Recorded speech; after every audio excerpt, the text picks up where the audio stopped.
Oh, hello everyone. Welcome to our paper. This is Xin Liu from Shanghai Tech, and I'm going to present our work knowledge system insensitivity of zero-weighted nodal balancing algorithms. This is a joint work with Kang Gong from CUHK Shenzhen and Lei Yin from University of Michigan. Nodal balancing systems are almost everywhere in our daily life. For example, call centers with thousands of operators, and the cloud computing cluster with tens of thousands servers, and the ride-sharing systems with numerous cars on the road. So nodal balancing is the key component to allocate the income job to servers, and the goal of the nodal balancing is to achieve no weighting or even zero weighting. The nodal balancing systems are usually modeled to be the distributed queuing system, where we have n homogeneous servers and each server maintains a FIFO queue. The service is assumed to be the exponential with the rate of 1, and this is quite standard and classic assumptions in queuing theory. And the arrival is assumed to be Poisson with the rate lambda times n. So n is the number of the servers, so lambda is the normalized node for each server. We consider the hypertrophic regime where lambda is equal to 1 minus n to the power minus alpha. So alpha is between 0 and half. So we know that when alpha equal to half, this is like the very famous half-weighting regime. And we call this regime is sub-half-weighting regime because alpha is smaller than half. We also assume that the servers have the finite buffer size. So we want to design the nodal balancing algorithms to achieve no delay. So there are a bunch of very classical nodal balancing algorithms, for example, JSQ. So during the shortest queue, in JSQ, we simply allocate the job to the server with the shortest queue. And the poverty choices, we randomly choose the servers out of the n servers and send the job to the server with the shortest queue among the server. So this is another example of poverty choices when d equal to 2. Also, we have joined the idle queue. In join idle queue, we always allocated the income job to the idle server if they exist. Otherwise, we just do random routing.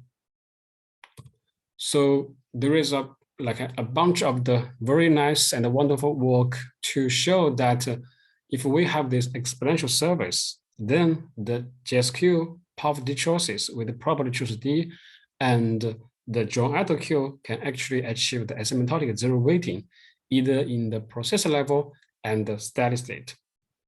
So these results are very comprehensive and they are really relies on the assumption of exponential service.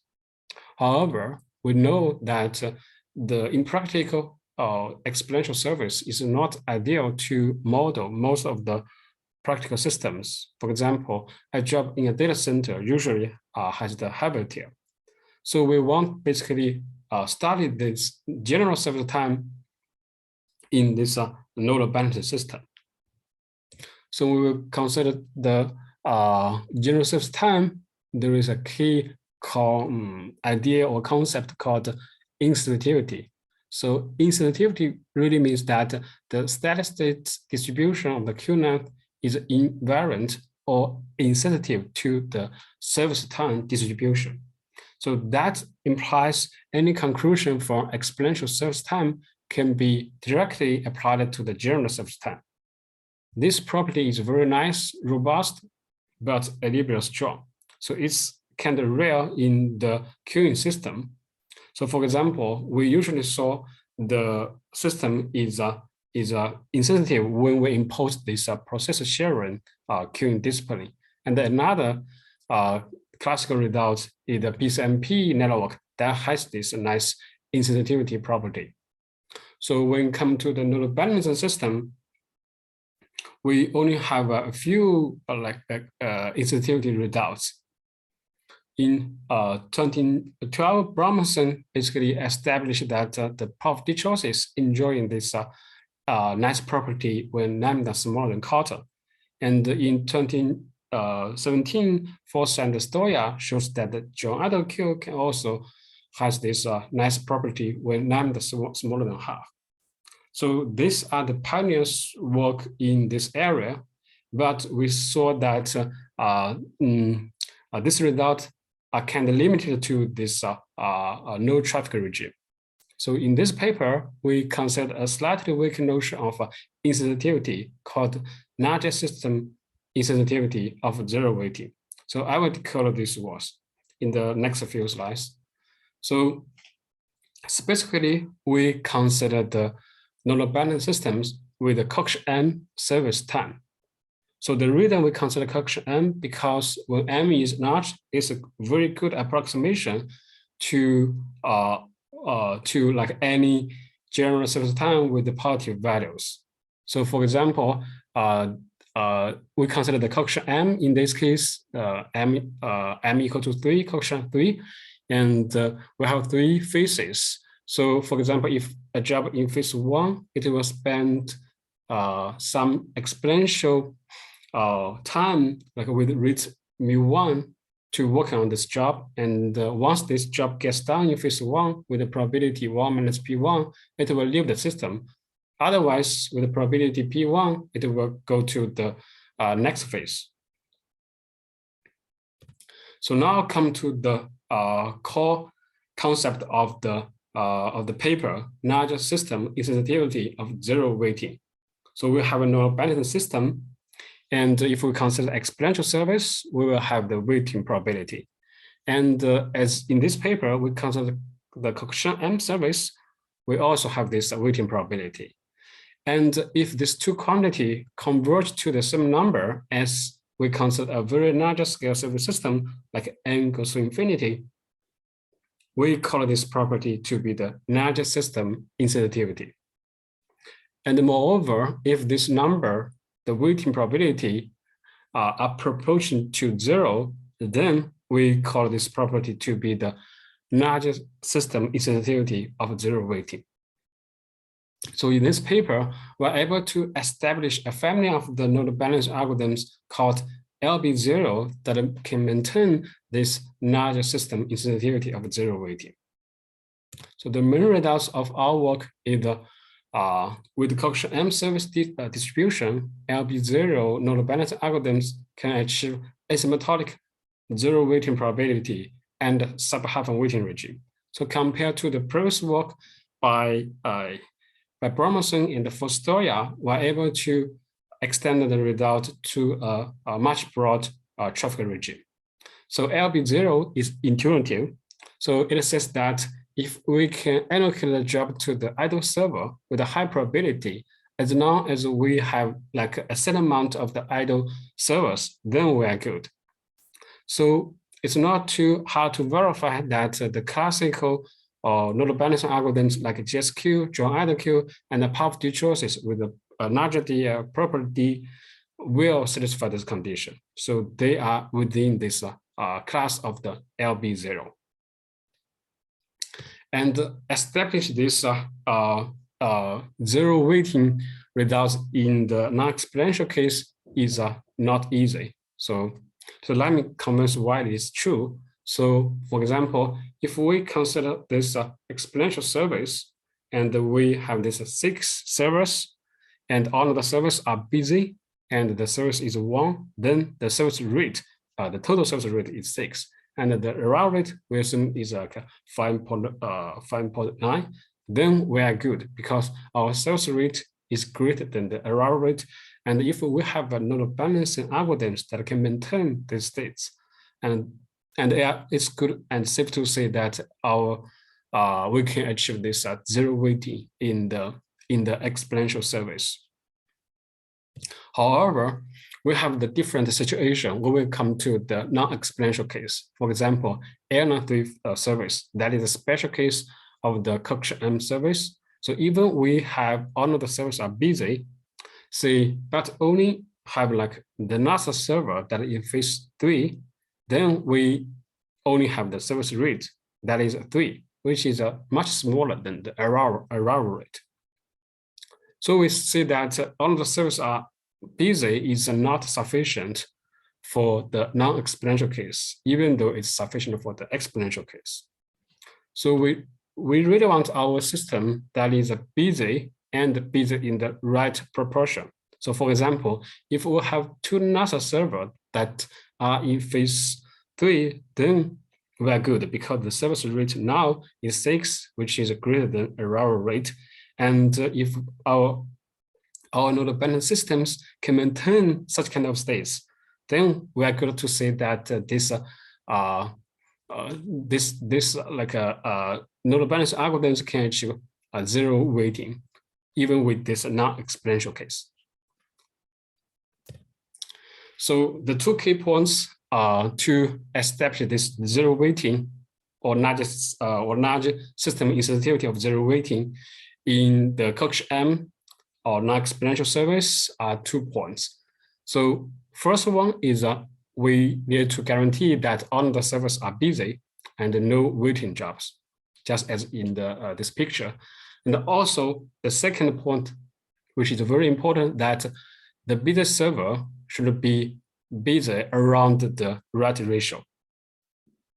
So for example, if we consider the L3 cases, we have all of the servers are busy evenly.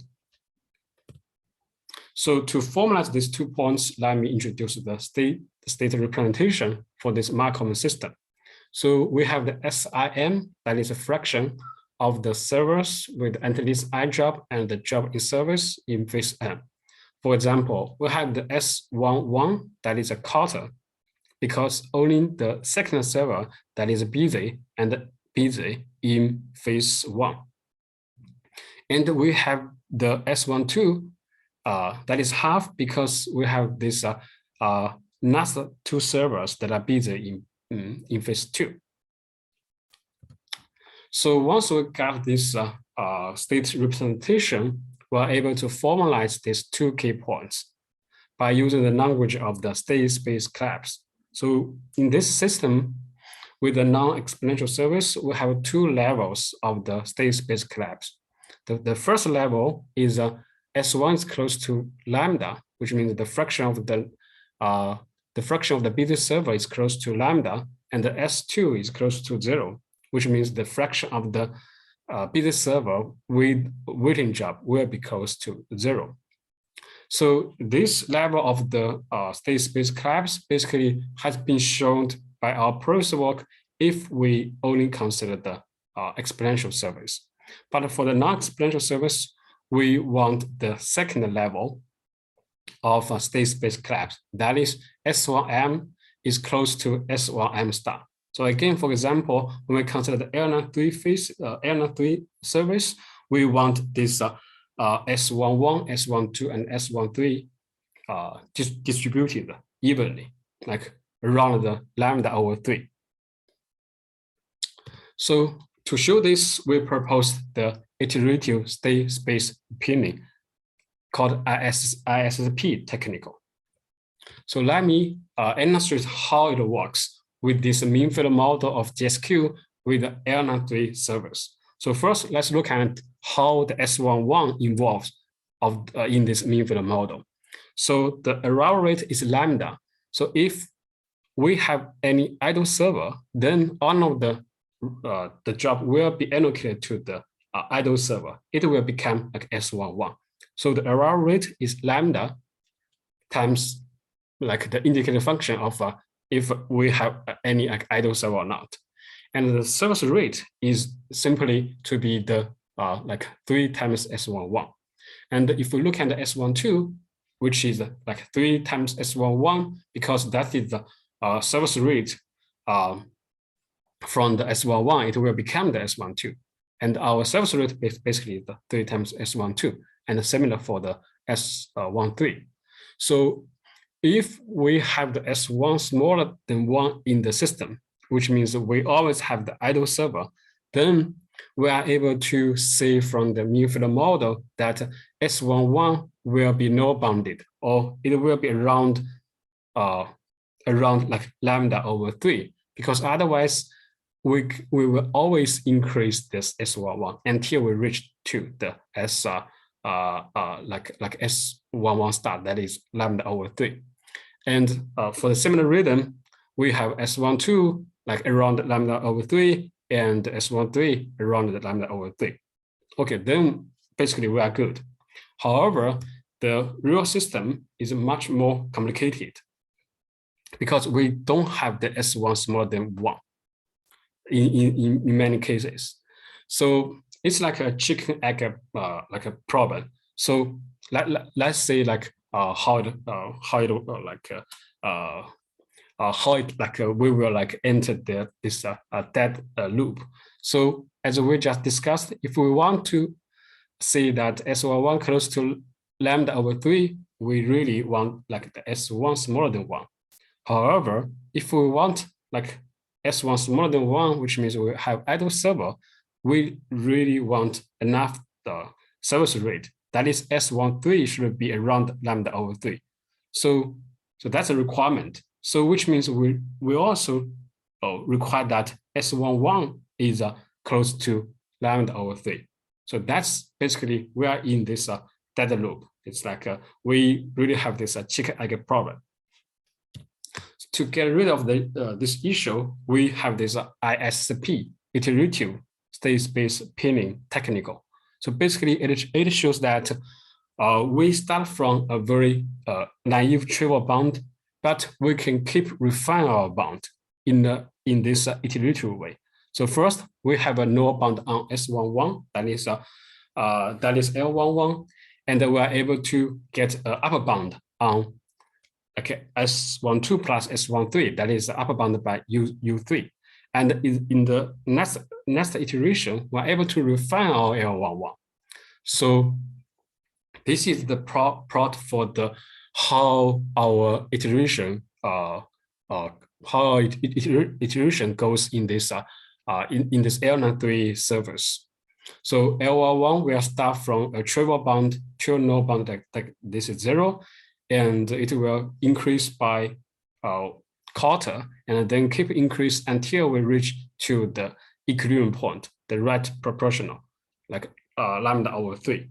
So once we have this ISP, we are able to show these 2 key points, and then our system are really in good states. We have enough service rate, and then we are able to couple our system, a very complex nodal balance system, with this single service system, MMO1 system. So the error rate to the single service system is lambda n, and the departure rate is lambda n plus square root of n. So we know that the waiting time for this single service system is 1 over mu minus lambda, then it will become the 1 over square root of n. So as n increase, we will get asymptotic zero weighting. That implies our nodal balance system can also enjoy this asymptotic zero weighting even in this non-exponential case. So that's basically concludes my talk, and thank you very much.